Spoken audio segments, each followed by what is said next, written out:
కేటీఆర్ గారు అరెస్టు, అదుగో అరెస్టు, ఇదిగో అరెస్టు, అదుగో అరెస్టు, దాదాపుగా ఇది కూడా ఇందులో డైవర్షన్లో భాగంగానే కనపడుతుంది. చాలామంది మాట్లాడుతూ ఉన్నారు కూడా.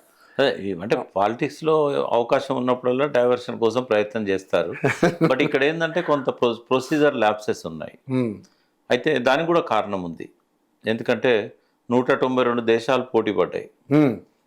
సరే, తనకున్న పలుకుబడితోని ఇన్ఫ్లుయెన్స్తోని అయితే తెలంగాణకు తీసుకొచ్చాడు కేటీఆర్ గారు. అందుకు అభినందించారు.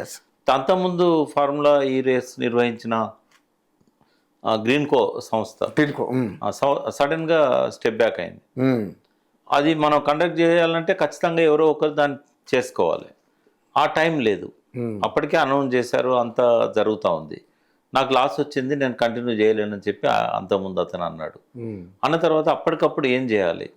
పోనీ దీన్ని స్పాన్సర్ చేయడానికి ఎవరైనా ఫండ్స్ ఇవ్వాలి. మరి ఆ ఫండ్స్ డైవర్ట్ చేయాల్సిన అవసరం ఉంది. సమయం లేదు. ఓ పక్కన ఎలక్షన్స్ రాబోతున్నాయి. ఇటువంటి పరిస్థితుల్లో ఏంటంటే కానీ తప్పనిసరి పరిస్థితుల్లో హెచ్ఎండిఏ అనేది ఒక అటానమస్ సంస్థ. దానికి ఆయన వైస్ చైర్మన్. సో అరవింద్ కుమార్ని అడిగి మనకు అవకాశం ఉంది కదా డిసిషన్ తీసుకోవడానికి అంటే తీసుకోవచ్చు సార్ అన్నాడు. అటానమస్ కాబట్టి. సో అది వాళ్ళు అమౌంట్ డ్రా చేసి పంపించేశారు. ఇక్కడ ల్యాప్సెస్ ఏంటంటే డబ్బు డ్రా చేసినందుకు కాదు, రిజర్వ్ బ్యాంక్ నోటీసులో లేకుండా పంపడము. ఎందుకంటే ఫారెన్ కంపెనీ కదా. ఇటువంటి కొన్ని ఏవైతే అనుమతులు గవర్నర్ నుంచి అన్నారు, మరి ఇది గవర్నమెంట్ ఇది కాదు, ఒక అటానమస్ సంస్థది. దీని మీద విచారణ జరగాలి.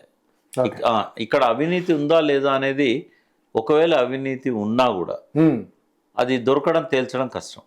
ఎందుకంటే ఇంతకుముందు ఫార్ములా రేస్ చాలా అయినాయి కదా, దీనికంటే ముందు కూడా గ్రీన్ కోవాల్ చేశారు కదా, మరి అక్కడ అవినీతి జరిగిందా? ఇంకోటి, ఒక ఫారిన్ కంపెనీలో అవినీతి జరగడం అనేది చాలా కష్టం. మనలాగా అక్కడ ఈ బల్ల కింద డబ్బులు ఇవ్వడం ఇట్లాంటివి ఉంటాయి. వాళ్ళంతా ఏంటంటే గ్లోబల్ సంస్థలు. అవి గ్లోబల్ సంస్థలను ఇన్ఫ్లుయెన్స్ చేయడానికి ఎవరు ప్రయత్నం చేయరు. వాళ్ళు రావడానికి బతిమిలాడుకుంటారు. వాళ్ళు మీరు రండి, మీరు మా దగ్గర కండక్ట్ చేయండి అని బతిమిలాడుకుంటారు. అంత పెద్ద సంస్థలకు వాళ్ళు నిజంగానే వచ్చి మీరు మాకు ఇది కాంట్రాక్ట్ ఇచ్చినట్టయితే మేము మీకు ఇంత ఇస్తామని చెప్పే దుర్గతి వాళ్ళకు ఉండదు. రేవంత్ రెడ్డి చెప్పేది కూడా అబద్ధం. నా దగ్గరకు వచ్చారు, నాకు కూడా ఏదో ఆశ పెట్టవేళ్ళు అని చెప్తున్నాడు కదా, అది నిరూపించగలుగుతాడా? అసెంబ్లీలో అట్లా మాట్లాడవచ్చా? ఆధారం ఉందా దానికి? పోనీ మీ ఇంట్లో సీసీ కెమెరాలు ఉంటే ఆయన మాట్లాడిన మాటలను మీరు ప్రజెంట్ చేయగలుగుతారా? నీకేం ఆశ పెట్టారు? ఇప్పుడు కేటీఆర్ మీద బురదలడానికి నీకు లంచం వేయడానికి ఆయన చూసిండు, మరి ఎందుకు అరెస్ట్ చేయలేదు? లంచం, ముఖ్యమంత్రిగా లంచం వేయబోయిన వ్యక్తిని నువ్వు అరెస్ట్ చేయొచ్చు కదా. అంటే బట్టగాల్చి మీదేయడం.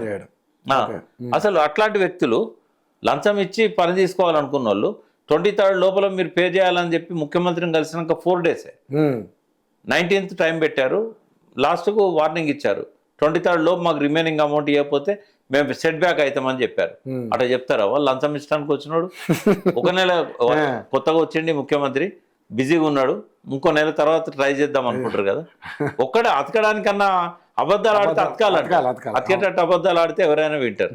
కానీ రేవంత్ రెడ్డి గారికి నేను మనవి చేయదలుచుకున్నా, మీ అబద్ధాలు ఎవ్వి అతికేటట్లేవు, ప్రజలకు నమ్మకం కలగడం లేదు, మాలాంటి వాళ్ళకి అసలే నమ్మకం కలుగుతలేదు, దయచేసి అబద్ధాలు ఆడకండి. మీరు సత్య హరిశ్చంద్రులు కావాలని నేను ఉన్నది చెప్పండి చాలు.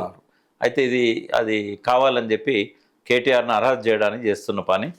ఎంతవరకు ఏసీబీకి ఇవ్వడం, అది దాన్ని ఈడీ తీసుకోవడం, ఈ రెండు కూడా ఈ పొలిటికల్ దురుద్దేశంతో కూడుకున్నాయి. కానీ కేటీఆర్ తప్పు చేయలేదా అంటే ప్రొసీజరల్ ల్యాప్సెస్ ఉన్నాయి. కానీ సార్ ఇక్కడ ఏసీబీ అంటే యాంటీ కరప్షన్ బ్యూరో, ఒక కరప్షన్ జరిగింది కాబట్టి యాంటీ కరప్షన్ జరగలేదు కదా ఒకవేళ అనుకుంది వాళ్ళ లెక్క ప్రకారం. మరి ప్రైమా ఫేసి ఏదంటున్నా నేను, వాళ్ళ అకౌంట్ లో డబ్బు జమ కాలేదా? కేటీఆర్ చేతికి ఏమైనా డబ్బులు వచ్చినాయా? ఇక్కడ నుంచి డైరెక్ట్ వాళ్ళ అకౌంట్లోకి అయితే పోవడంలో కొన్ని ప్రొసీజర్స్ ఉన్నాయి. అవి వీళ్ళు ఆ పేపర్ వర్క్ చేయకుండా పంపించారు అనేది ప్రొసీజరల్ ల్యాప్సెస్. అది అసెంబ్లీలో డిస్కస్ చేయొచ్చు, దాని మీద ఏమన్నా కమిటీ వేయొచ్చు విచారణ కోసం. కానీ ఏసీబీకి ఇవ్వడం ఏంది?